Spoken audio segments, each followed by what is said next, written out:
falando agora então de neoplasias, ou seja, né, a formação aí do câncer, que é uma apostila um pouco mais cheia de detalhes, vocês vão ver, né, que nós temos aí é uma doença multifatorial, então nós vamos ter aí vários fatores que levam ao aparecimento dessa doença, certo? Então, para a gente começar, vamos entender aqui a definição, né? Quando a gente fala de câncer, o que eu estou querendo dizer? É um conjunto, na verdade, mais de 100 doenças, porque eu tenho muita alteração celular, né?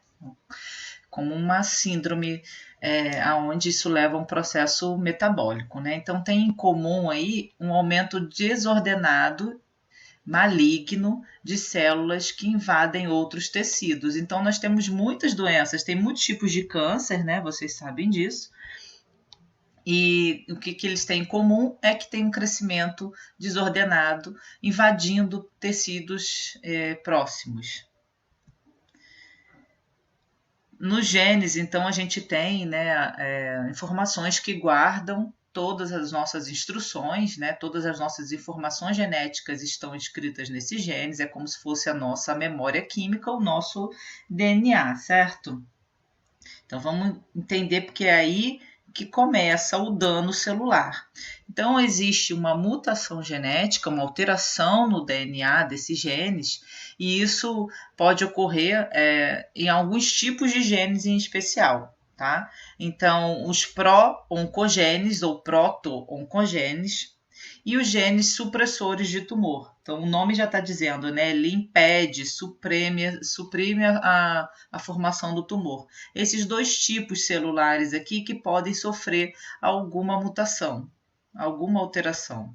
Então, aqui eu tenho uma célula com câncer, tá? Aqui começando a aumentar, tá vendo aqui? Tá virando um tumor, porque você sabe que isso não é de um dia para o outro, né? Aqui a pessoa não tem nenhum sintoma ainda, não manifestou a doença, até aqui possivelmente ela já tem sintomas, até às vezes está fazendo tratamento ou não, depende do tipo de câncer, até que se invade tecidos vizinhos, né? O que a gente chama de metástase. E como que começa então o câncer, né? Como eu falei anteriormente, é um processo longo, é crônico, né? Você não tem um câncer de uma forma abrupta de um dia para o outro. Isso leva anos, né? Porque o dano celular, ele tem estágios. Então, o primeiro estágio é o estágio da iniciação, tá? Onde as células sofrem o efeito dos carcinógenos, exemplo, o tabaco, tá? Exemplo, alguns aditivos alimentares, enfim, tá? Então, o efeito do carcinógeno, a ação que vai provocar o dano e a modificação nos genes, imagina você tendo esse efeito deletério por anos, tá? Recebendo esse efeito deletério por anos aí, até que chega no segundo estágio, onde as células começam, né, a ser iniciadas de fato, ou seja, elas começam a se alterar geneticamente, sofrendo a ação então desses carcinógenos, desses agentes considerados cancerígenos, e aí ela vai se tornando maligna, tá? Então você não nasceu com aquela célula, mas você, através de alguma ação aí, ela se tornou maligna, tá? E isso tem influência da genética? Claro, tem também, tá? Então, isso aí, esse processo até aqui ainda pode ser interrompido. Então, por exemplo, pessoas que param de fumar, né? E não quer dizer que vão se tornar, né, pessoas com câncer no futuro. Tem um monte de gente que fuma e não tem câncer, certo? E tem pessoas que, mesmo parando de fumar, ainda vão desenvolver o câncer. Então, para você ver que não é uma causa única, né? Mas aqui, se o dano celular foi pequeno, não necessariamente aquela célula vai se tornar maligna. O processo pode ter sido interrompido. O terceiro estágio, então, é o último, né? A progressão, onde tem a multiplicação desordenada. Então aqui a célula já está danificada, né? O câncer já está instalado e aí a pessoa vai possivelmente já ter efeito aí dos sintomas, né? Vai aparecer, isso vai se manifestar de alguma forma nessa pessoa, nesse indivíduo, tá? Então aqui o agente cancerígeno, tá? Ele está tendo contato, olha, repare como ele modifica, né, a fórmula da célula e a célula já cancerosa infiltrando outros tecidos, né, até chegar no sistema em outros órgãos. Mas, né, como eu disse, por que algumas pessoas desenvolvem e outras não, né? A gente escuta muito isso. Ah, o meu avô fumou até 90 anos, nunca teve nada, né?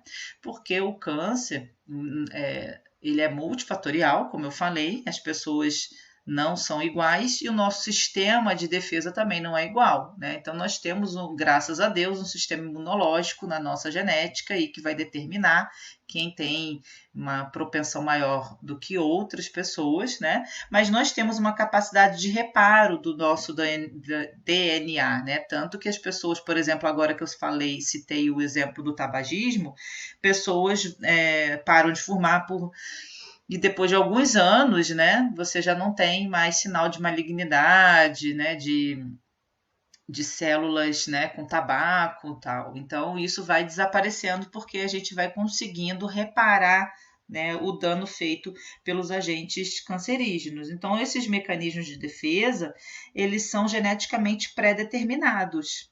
Tá? Isso para tudo, né, da gente, até para condições de alergia, por exemplo, que não é o caso da aula hoje, né?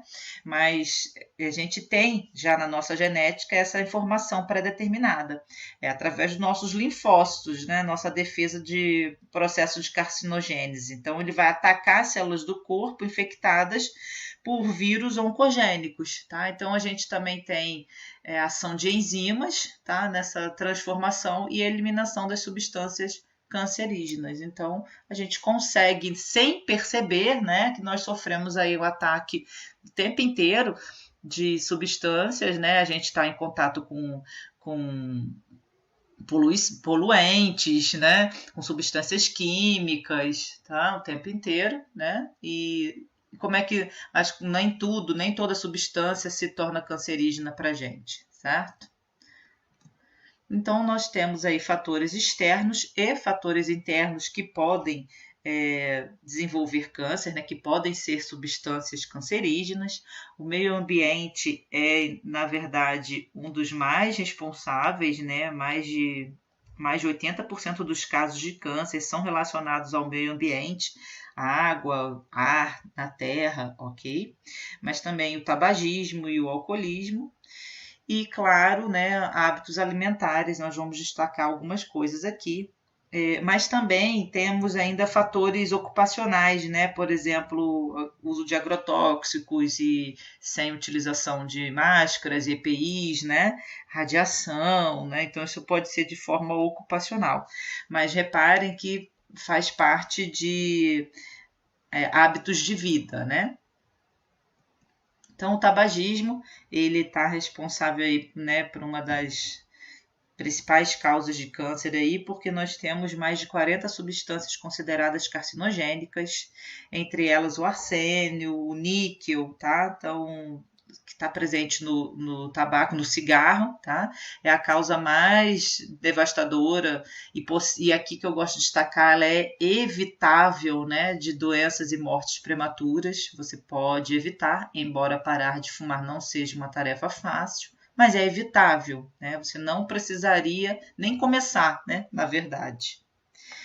E os hábitos alimentares também têm muita influência, o estilo de vida da pessoa, mas a forma como a pessoa se alimenta por anos também tem relação, porque quanto mais alimentos contendo nitritos, defumados, nitratos, e aqui eu destaco até o churrasco, né? Porque isso vai relacionar com a sua microbiota, com a forma como você desenvolve ou não, né, algumas substâncias. Então, os nitritos eles se transformam em nitrosaminas no nosso estômago. A nitrosamina é uma substância considerada cancerígena, leva ao aparecimento mais de câncer de estômago, por exemplo, mas outros cânceres também. E os nitritos são usados para conservar os alimentos, então tem muita coisa que tem nitrito, né? Principalmente enlatados, embutidos, tá? Embutidos tem bastante. Os alimentos defumados, né? Que tem sabor, característica assim, própria. Então, eles também têm bastante alcatrão, né? E aqui o churrasco eu destaco por causa que as pessoas acham que é uma preparação saudável. Mas não é frita, né? A carne está grelhada. Só que a fumaça do carvão pinga, né? Ela vai voltando essa fumaça, a gordura pinga, né? No carvão e volta ali, desprende uma fumaça. Essa fumaça está na carne que você está consumindo. Primeiro que normalmente já não é uma carne magra, né? A carne de churrasco tem uma carne mais gordura, com gordura saturada, e a gente sabe que esse excesso também não é benéfico. Além disso, alimentos com fumaça, né? Eles também são mais causadores de formação de nitritos, tá? De nitrosaminas, desculpa, tá? Também contribuem para a formação de nitrosaminas e também estão relacionados ao aparecimento de câncer.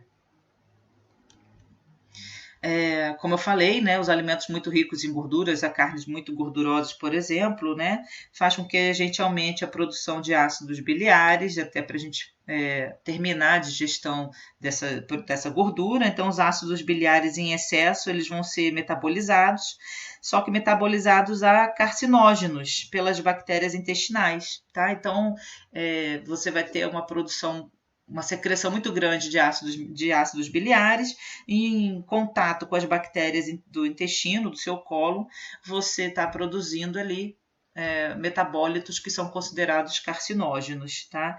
E aí isso é prejudicial para mucosa intestinal, tá? Não só para câncer de cólon, mas câncer de mama também, né? Tem algumas publicações levando a essa relação, tá? Que vai ser um contato com a mucosa gerando um câncer.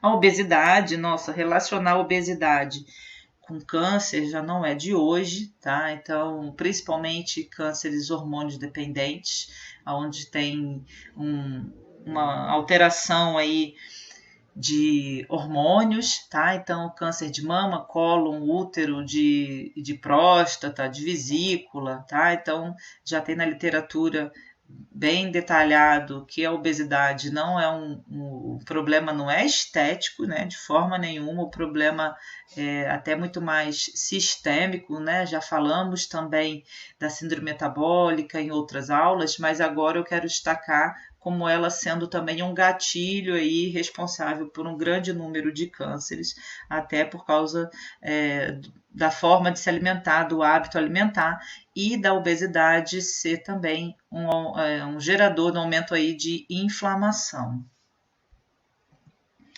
Aqui vou destacar agora os grãos, né, e cereais contaminados, né? Aqui destaco a aflatoxina, né? Todo mundo conhece aí, ou pelo menos ouviu falar do Aspergillus flavus, né? Que ele contamina amendoins, por exemplo, e alguns cereais que estejam até no mesmo depósito, os silos aí mal armazenados, e fazem com que aumente a chance de câncer de cólon e reto também, tá?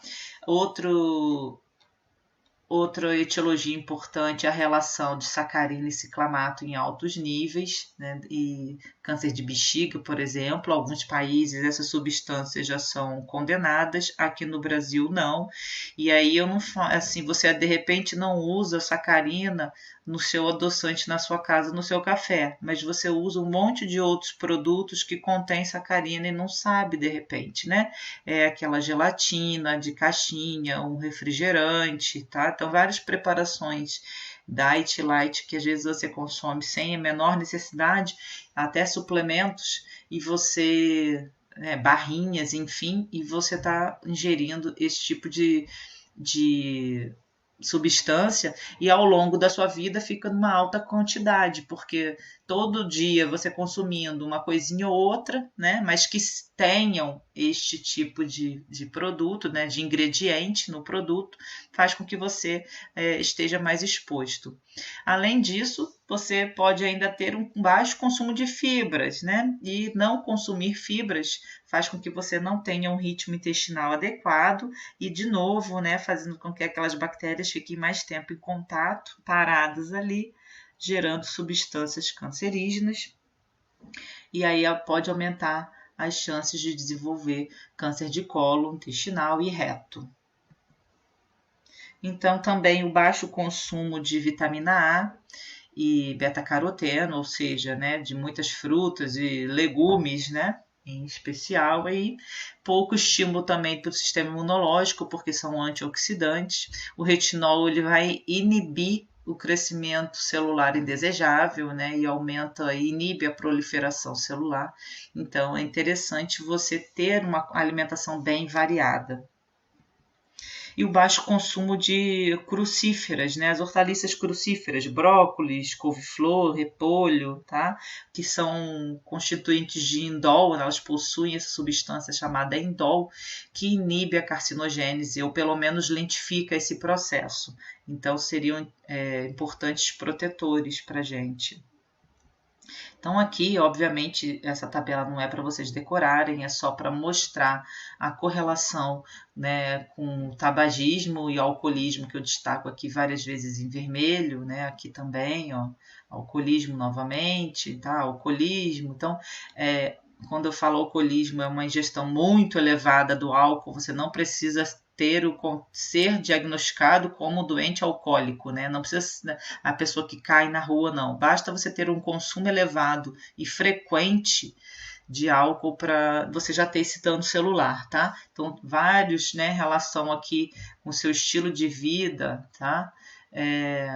Com o aparecimento de vários cânceres e o fator protetor, frutas frescas, verduras, tá?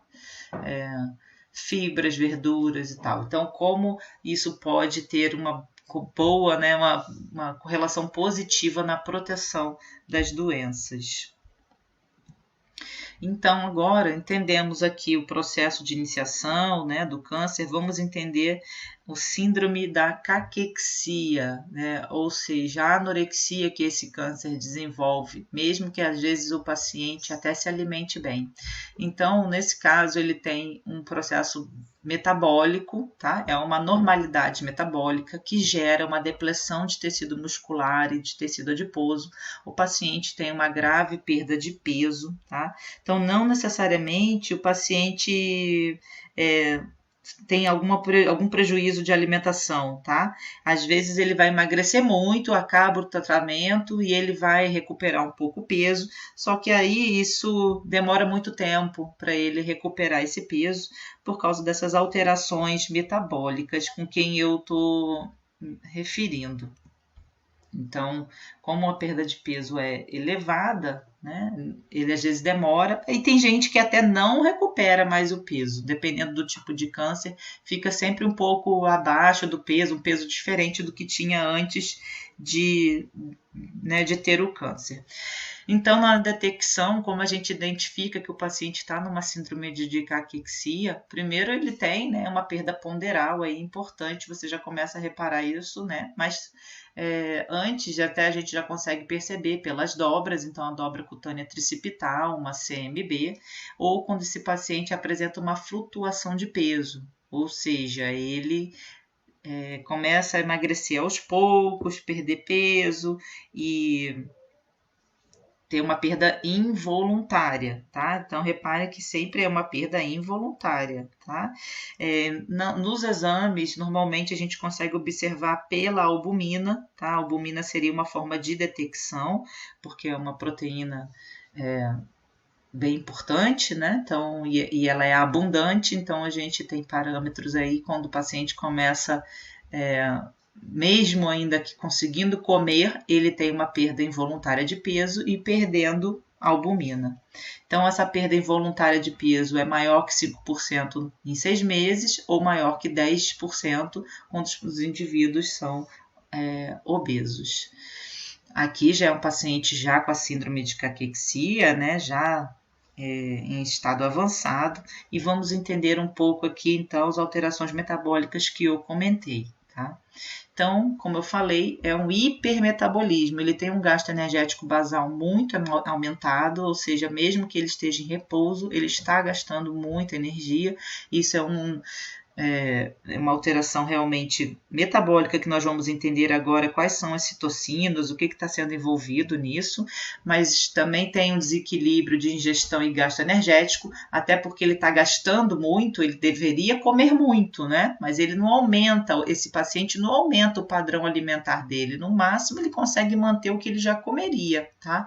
Mas muitos dos indivíduos, eles até diminuem a ingestão alimentar, principalmente se tiver algum tratamento de químio, rádio, né, tiverem sintomas desses tratamentos, eles até perdem apetite, tá? Mas eles vão ter um alto gasto energético e estão comendo a menos, então isso gera um desequilíbrio que também favorece esse hipermetabolismo e o emagrecimento. Então, vamos falar aqui, né, no começo agora, pelo carboidrato, alteração metabólica na ação aqui do carboidrato. Então, eu tenho o tumor, né, já uma informação importante, ele é ávido por glicose, tá? Então, eu já tenho ali uma captação grande de glicose, mas essa captação de glicose não é para gerar energia para o indivíduo. Quem se alimenta um pouco mais dessa glicose é o câncer, tá? Então, se produz lactato através da glicólise anaeróbia, né? A gente já sabe disso, mas essa glicose ela vai ser reciclada pela gliconeogênese, pela gliconeogênese hepática, tá bom?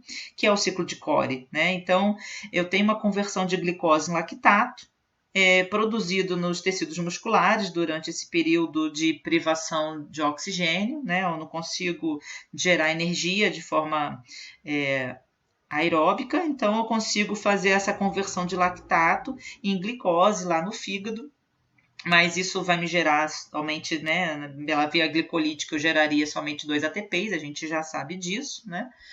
Só que eu tenho um gasto de 6 ATPs, então não é uma coisa que vale muito a pena, né? Porque eu estou tendo um processo dispendioso energeticamente falando, tá? Então, o indivíduo acaba tendo uma alteração metabólica aqui do carboidrato, tendo uma alta ação da gliconeogênese, mas é uma situação de estresse, porque quem está usando muito dessa glicose é o tumor, mas desenvolve uma intolerância à glicose nesse paciente, uma resistência insulínica, tá? Mesmo que o paciente não seja diabético, nesse momento de estresse ele desenvolve uma resistência insulínica, tá? Porque quem está se beneficiando dessa glicose o tumor e não o sistema imune, tá? Essa situação de estresse toda, mas o organismo está tentando produzir mais glicose, né? Além disso, também tem uma alteração metabólica dos lipídios, eu tenho uma baixa ação da enzima LPL, a lipase lipoproteica, né? Ela vai passar a captar menos lipídio na circulação, então eu tenho um aumento da lipólise e uma redução do processo de lipogênese. Então, o tecido adiposo ele também vai ser bem depletado, tá? Quem vai promover essa alteração são citocinas e o fator mobilização de lipídios. Quem gera o aumento dessas citocinas é o próprio tumor, né? Que favorece o aparecimento, maior concentração aí são dessas enzimas, então está tudo convertido para lipólise, o paciente está ficando mais depletado. Além disso, na parte musculoesquelética também tem uma depressão, né? Alteração metabólica proteica aqui, tem uma menor massa muscular e tenho mais proteínas de fase aguda, síntese de proteína de fase aguda. mas eu tenho muita proteólise, ok? Quem gera essa proteólise? O próprio tumor, estimulando a produção de citocinas e fator indutor de proteólise, é o nome já dizendo aqui, né? O PIF, né? Fator de indução à proteólise. E as citocinas, elas são produzidas pelo próprio tumor e são mediadores de inflamação, tá? Então, essas proteínas de fase aguda aqui são características que o indivíduo está desenvolvendo, né, uma inflamação, servem como marcadores de tumor, mas, claro, não para fechar diagnóstico. Você pode ter inflamação por outras situações, né, e não câncer, né, porque você vê algumas dessas proteínas de fase aguda, você consegue observar isso em alguns exames de sangue, tá? Mas mas não fecha diagnóstico do médico, não, ok? Então, né, nesse momento, o paciente ele tem uma alta produção de citocinas, que eu falei, pró-inflamatórias, né?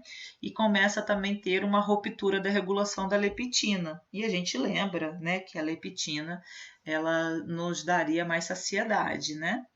E aí eu vou ter mais saciedade ainda, eu tenho menos fome, tá? Então, essas citocinas, ela podem estimular a expressão ou liberação da leptina, principalmente interleucina 1 e interleucina 6, que são pró-inflamatórias. O paciente, então, vai perdendo peso, mas ele continua com a leptina expressa, né? Então, ele não tem estímulo para fome, tá? TNF-alfa também, são citocinas pró-inflamatórias que vão estar aí favorecendo o aumento dessa leptina, aonde o paciente se sente sempre saciado, ele não tem muito apetite mesmo, perdendo peso, mesmo no processo catabólico. Nessa ruptura do mecanismo ainda, né, para anorexia, ainda eu destaco o neuropeptídeo Y, que vocês devem lembrar, ele estimula a ingestão, né, ele estimula a fome, tá? Só que acontece, a interleucina 1 parece bloquear a expressão do NPY lá no hipotálamo. Olha só que interessante.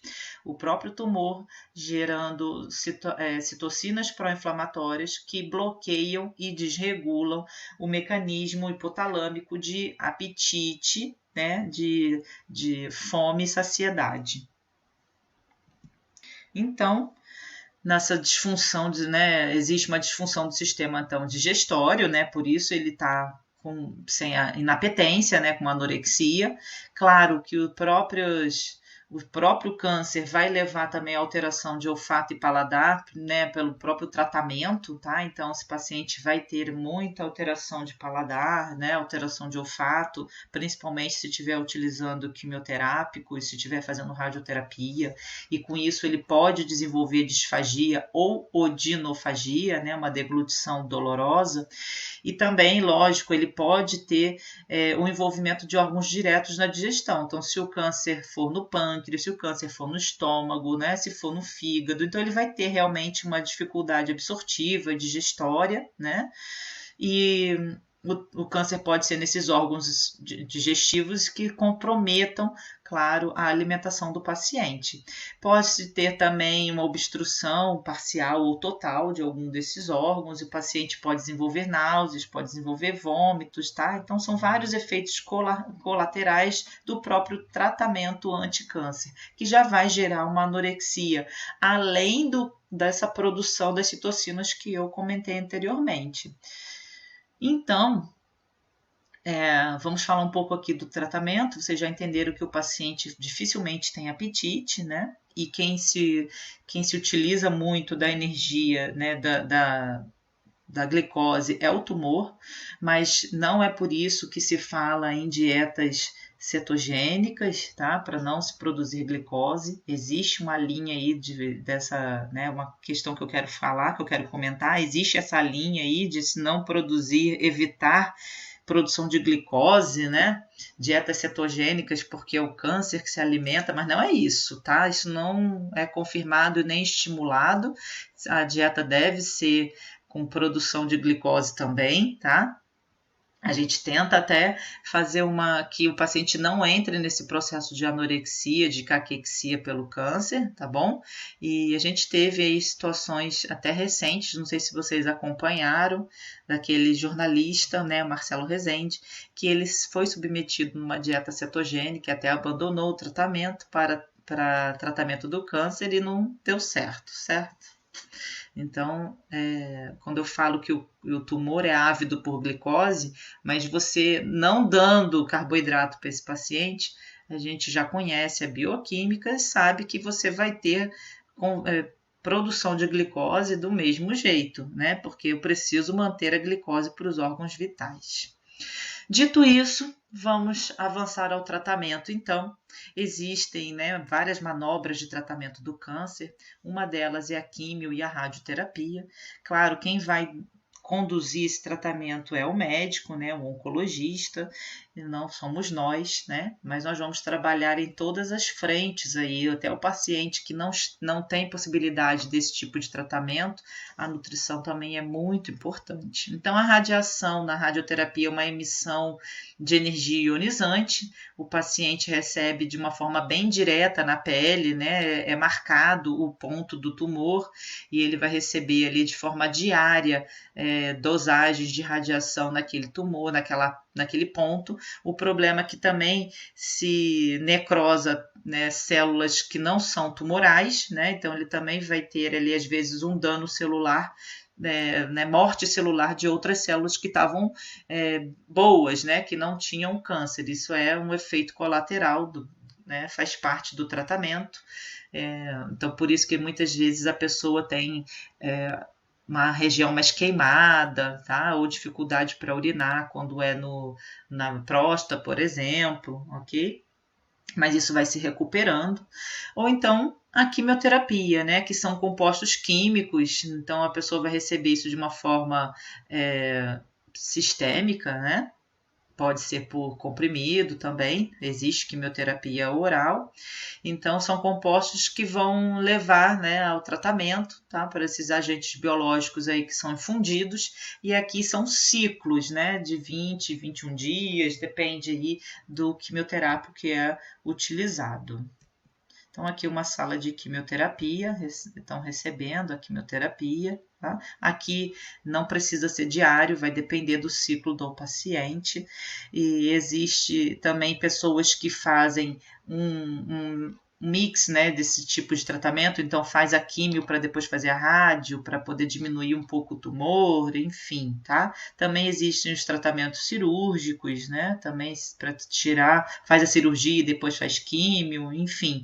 É um oncologista que, através da histologia, né, conhecendo melhor a natureza desse tumor, é que ele vai decidir o tratamento. Porém, a nutrição fará parte de todas as veias de tratamento aí, desde o começo do diagnóstico até o final do tratamento, nós estaremos juntos desse paciente para nutrir esse paciente e impedir ou recuperar esse paciente com caquexia. Eu espero que você tenha gostado dessa aula e até a próxima.